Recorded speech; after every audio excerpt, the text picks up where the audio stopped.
I'm warning you now, this video is gonna be a little bit dry. I've got a weight problem. I've realized I have a weight problem.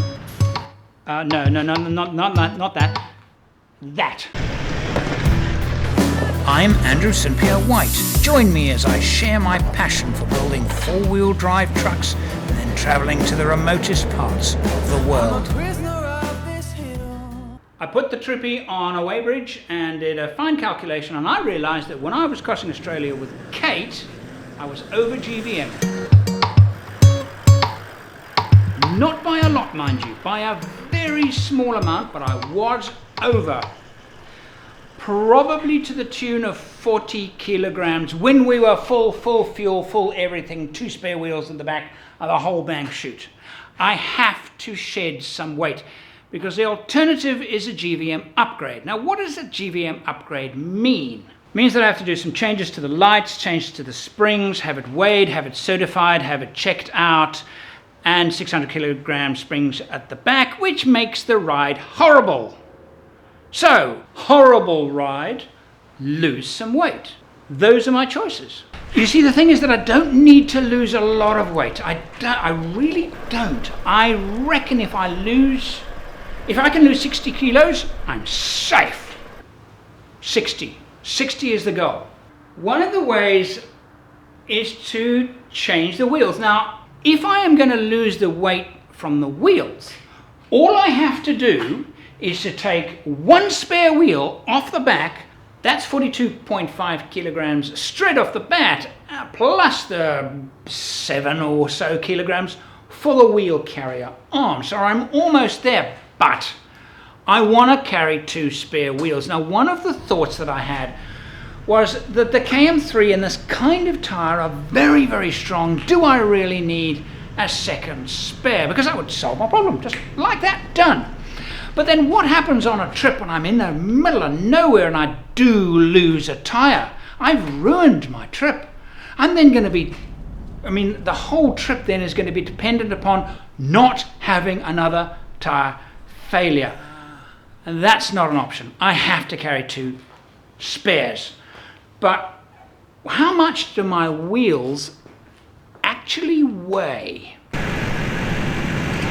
That is a staggering 255 kilograms just for wheels. That's what the vehicle is carrying as it is now. But what happens if I trim a bit off each wheel? Now, this might be the way to go. If I take this rim here, these are aluminium rims. They weigh 10.8 kilograms each. They are supplied with most Land Cruiser GXL models, the 70 series, as a standard 7-inch alloy rim. They look nice, they're very strong, and they're quite light.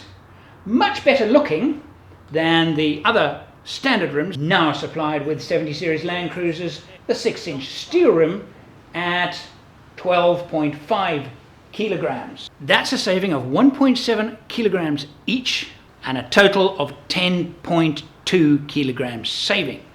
But now if I'm going to run narrower tires, lighter tires, let's see how much the weight saving is there. I particularly like the 235 high profile, the 85 profile tire. I had them on my troop carrier soon after I bought it. That's what I fitted, and I like those tires very much. They will fit on the 7-inch lightweight alloy Toyota rim, which will make each tire weigh 33.2 kilograms. Considering I was carrying 255 kilograms of wheels and tires before, with the new setup, I will be carrying 199.2 kilograms of wheels and tires, total saving 55.8 kilograms. I'm pretty close to my goal. So here's a consideration. We always know that alloy rims are lighter than steel, yes? Well, how much lighter are they really? These two, 18-inch steel, 8-inch alloy, difference is 0.2 of a kilogram. Not very much indeed. In fact, for 6 tires, you're getting 1.2 kilograms. Saving that much, that's not very much, is it? However, if I compare the Toyota steel rim that came with the vehicle, that's 10.5 kilograms, versus the alloys, I'm saving, all 6 tires, I'm saving a total of 10 kilograms. Is that a lot? Not that much really, but it's unsprung weight. Now, the heavier a wheel is, the more energy it takes to speed it up as it rotates. It uses more fuel. It uses more brake exertion to stop it because it's heavier. It has more inertia to stop. And the other thing is that because it's unsprung weight, the shock absorbers are working that much harder to stop it bouncing up and down. So everything is working harder to rotate a heavier, larger wheel.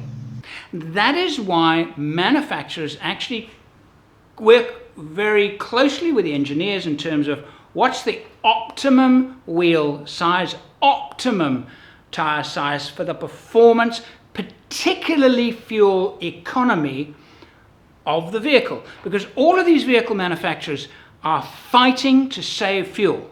You might not think so, but they are. Because of certain legislation, they're fighting to save fuel because it's good for sales if their vehicles don't use a lot of fuel.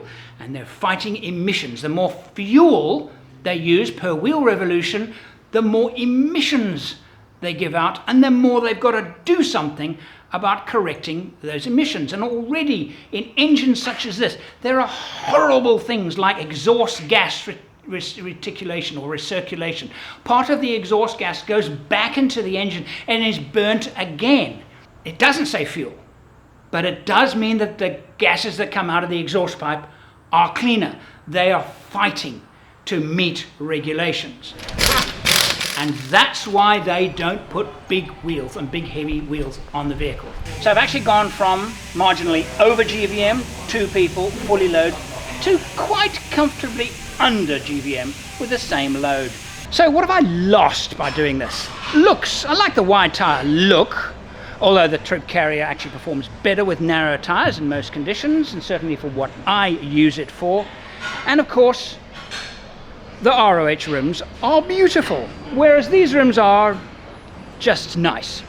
I hope you've learned something from that little exercise, because I promise you I have. And I'm going the lighter route, because I need to lose a little bit of weight.